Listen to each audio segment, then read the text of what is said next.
जय सीताराम। आज पाठ 7 10वीं विज्ञान। ये वेरी वेरी इंपॉर्टेंट क्वेश्चन है सभी। ये पाठ इतना लंबा है कि इसमें थोड़ा क्वेश्चन ज्यादा होंगे ही, है ना। इसको आपको पढ़ना भी पड़ेगा।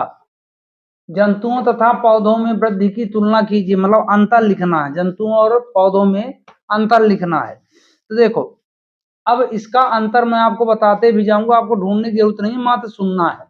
जंतुओं तथा पौधों में वृद्धि की तुलना। तो जंतुओं में जो वृद्धि है वो एक सीमित समय तक होती है। जंतुओं में वृद्धि क्या होती है? एक सीमित समय तक होती है। और पौधों में वृद्धि जीवन पर्यंत चलती रहती है, उनका कोई टाइम नहीं है। पहला अंतर हो गया। इनके संपूर्ण शरीर में वृद्धि एक समान रूप से होती है। जंतुओं में संपूर्ण शरीर में वृद्धि एक समान रूप से होती है। जैसे मान लो कोई भी बछड़ा है गाय का या कोई भी है, उसको आप देखोगे धीरे धीरे वो संपूर्ण भाग उसका बढ़ेगा। ऐसा नहीं कि गोड़ बढ़ जाए, मुंह छोटा रह जाए, पेट, ऐसा नहीं होगा ना। संपूर्ण शरीर में समान रूप से। और इसमें वृद्धि क्षेत्र होते हैं। पौधों में क्या होता है? वृद्धि क्षेत्र होते हैं। इनकी जड़ों और तनों और जो जड़ों और तनों के अग्रभाग में होते हैं। इनके तने ज्यादा बढ़ते हैं, है ना, और जड़। फिर इसके बाद जंतुओं में विभाज्योतक ऊतक अनुपस्थित होते हैं और इनकी वृद्धि जो है विभाज्योतक ऊतक की उपस्थिति के कारण होती है। ऐसा है ना। फिर परागण से आप क्या समझते हो? यह कितने प्रकार का होता है? तो परागण मतलब है वह क्रिया जिसमें पुंकेसर के पराग कोश से परागण उसी पुष्प के दूसरे पुष्प, मतलब दूसरे पुष्प के वर्तिकाग्र पर गिरते हैं।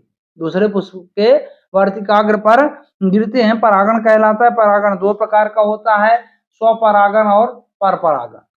ठीक है, ऐसा। फिर इसके बाद कायिक प्रवर्धन क्या है? तो कायिक प्रवर्धन का मतलब है कि ऐसे बहुत से पौधे जिनका कुछ भाग जैसे जड़, तना, पत्ती उपयुक्त परिस्थितियों में विकसित होकर एक नया पौधा उत्पन्न करते हैं। अधिकतर जंतुओं के विपरीत एकल पौधे इस क्षमता का उपयोग जनन की विधि के रूप में करते हैं। परतन, कलम और रोपण जैसे कायिक प्रवर्धन की तकनीक का उपयोग कृषि में किया जाता है ना। कायिक प्रवर्धन मतलब होता है कि सीधे सीधे आप ये समझो कि एक, मतलब जिसे हम लोग कहते हैं कलम लगाना, है ना। इसकी कलम उसमें बांध दिए तो पेड़ तैयार हो गया। इस प्रकार को मतलब कायिक प्रवर्धन कहते हैं। द्विखंडन बहुखंडन से किस प्रकार भिन्न है? द्विखंडन का ये अंतर है। तो द्विखंडन में क्या होता है? द्विखंडन में मूल जीव दो नए जीव बनाने के लिए विभाजित होता है। द्विखंडन उसका नाम ही है, दो नए जीव बनाएगा। और बहुखंडन में माता पिता जीव एक ही समय में कई नए जीव बनाने के लिए विभाजित होते हैं, मतलब बहुत सारे जीव बनते हैं बहुखंडन में। यह अनुकूल पर्यावरणीय परिस्थितियों के दौरान होता है ना। जब इनके लिए परिस्थितियां अनुकूल होनी चाहिए द्विखंडन में, और बहुखंडन में यह प्रतिकूल पर्यावरणीय परिस्थितियों के दौरान होता है। द्विखंडन जो है अमीबा पैरामीशियम में होता है और बहुखंडन जो है प्लाज्मोडियम में होता है। किसमें होता है? प्लाज्मोडियम में।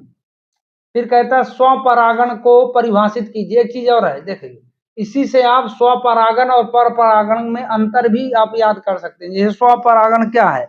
तो स्वपरागण का मतलब है कि जब किसी एक पुष्प के पुंकेसर परागकण से परागकण उसी पुष्प की स्त्री केसर के वर्तिकाग्र तक पहुंचते हैं तो परागण की यह प्रक्रिया स्वपरागण कहलाती है।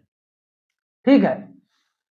अब ये गर्भ निरोधक की दो युक्तियों के नाम लिखिए। तो इसमें जैसे कॉपर टी हो गया और कुछ गोलियां होती हैं, उनका उपयोग करते हैं। ठीक है। पुष्प के मादा जनन अंग का चित्र बनाइए और वर्णन कीजिए। तो इसमें तो आपको मादा जनन अंग का चित्र बनाना है और वर्णन करना है। अमीबा में द्विखंडन विधि से प्रजनन का सचित्र वर्णन कीजिए। इसमें द्विखंडन विधि का या विखंडन की क्रिया का अमीबा में वर्णन, ऐसा भी आ सकता है, विखंडन की क्रिया का अमीबा में वर्णन। तो अमीबा की कोशिका में जीव द्रव्य और केंद्रक का विभाजन हो जाता है। अमीबा की कोशिका में जीव द्रव्य और केंद्रक का विभाजन हो जाता है। इसमें पहले नाभिक का, फिर साइटोप्लाज्म का विखंडन होता है, फिर दोनों भाग अलग अलग होकर दो पुत्री अमीबा को जन्म देते हैं। इस प्रकार विखंडन होता है। चित्र आप लोग बना लेना। फिर पौधों में पाए जाने वाले विभिन्न प्रकार के अलैंगिक प्रजनन लिखिए। पौधों में, है ना। तो पौधों में विखंडन पाया जाता है, मुकुलन पाया जाता है, खंडन पाया जाता है, 3 अकायिक प्रवर्धन पाया जाता है। इन्हीं की आप परिभाषा पढ़ेंगे। ये हो गया आपका। फिर इसके बाद कहता है जनन क्यों आवश्यक है। तो जनन के कारण जीव की निरंतरता बनी रहती। जनन में जीव लगभग अपने जैसे जीवों को उत्पन्न करता है, ये जन्म देता है। इस कारण उस स्पीसीज की जनसंख्या बढ़ती जाती है। अनुकूल विभिन्नताओं का एक पीढ़ी से दूसरी पीढ़ी तक संवहन जनन द्वारा ही संभव है ना।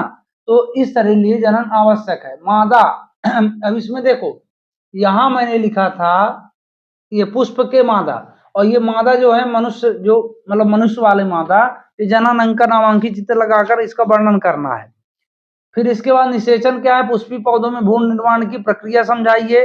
तो निषेचन मतलब होता है कि परागकणों का पुंकेसर से स्त्री केसर के वर्तिकाग्र तक पहुंचना परागण कहलाता है। परागण क्रिया हवा, पानी या कीटों द्वारा होती है।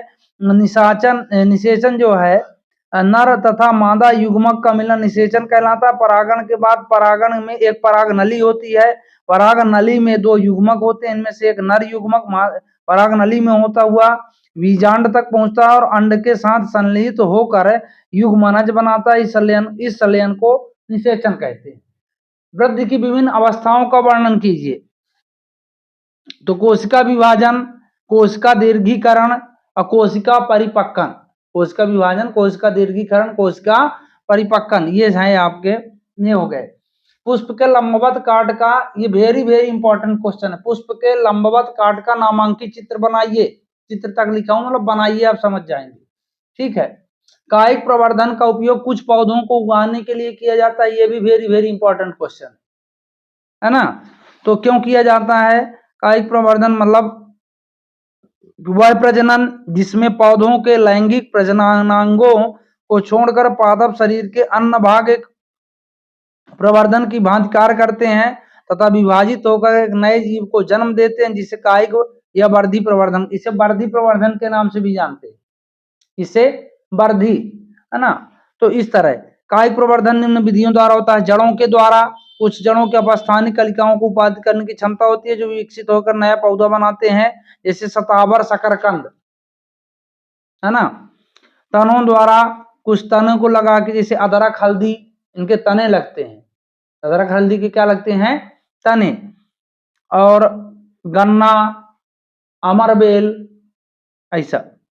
पत्तियों द्वारा भी होता है, ब्रायोफिलम, अजूबा, है ना। माता के शरीर में गर्भस्थ भ्रूण को पोषण किस प्रकार प्राप्त होता है। तो ब्लास्टुला अवस्था तक भ्रूण गर्भाशय से जुड़ा नहीं होता। इस समय तक वह स्वयं के पोषण पर निर्भर करता है।